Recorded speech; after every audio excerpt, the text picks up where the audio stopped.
কিরে তুই এনে এলে বরিস করে দুনিয়াটার অত হস্ত হইস না বেটা কি তোর হস্ত ভাবছ গরমের মধ্যে বেহার বসেছি বেহার হয়েছে না আর অনেক শীতের মধ্যে আমার বেহার বেহারে আমি মরি না। তোরা তো বেহরবার কো আর আমার তো বেহরবার হা দেই না। কিরে ভাই কই যাস? আরে আমার ছোট ভাই খেলা হারে গেছে গা। কস কি পুলিশের টেন খবর দিছস? না আচ্ছা আমি খবর দিতেছি।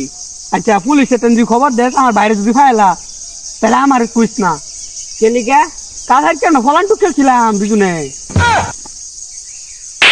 যা কিরে তাই কি হয়েছে? আর ওটা বাইঙ্গা গেছে গা। থালা বাসন মাংসে? আরে না রে বাইঙ্গা গেছে। ও বুঝছি তো সেরি তোর মন ভেঙে দিছে। আরে না রে এটাও না। কি আর আমার পকেটের মধ্যে বিড়ি দিছিলাম বিড়ি ভেঙে গেছে। যা যা আমার মনে বুঝছ অনেক কম করে গেছে গা ওনা পা মাটির মধ্যে ভরে না। তোর পাও কই? আমার পা তো অনেক মাটিত না দশ জুতার রূপে। আমার আর ভাল লাগে না ডং বুঝছস? কিসের তো আর ভাল লাগে না প্রতিদিন মাটি লয়ে ঝগড়াও। এটার বাহের মন অনেক কেহা মারিলে জগে প্রত্যেক দিন না। আরে ভাই না এটা না বিষয় এটা থেকে আজ কেটা খাটে ঘুমাইবো আর কেটা মারি এটা লইয়া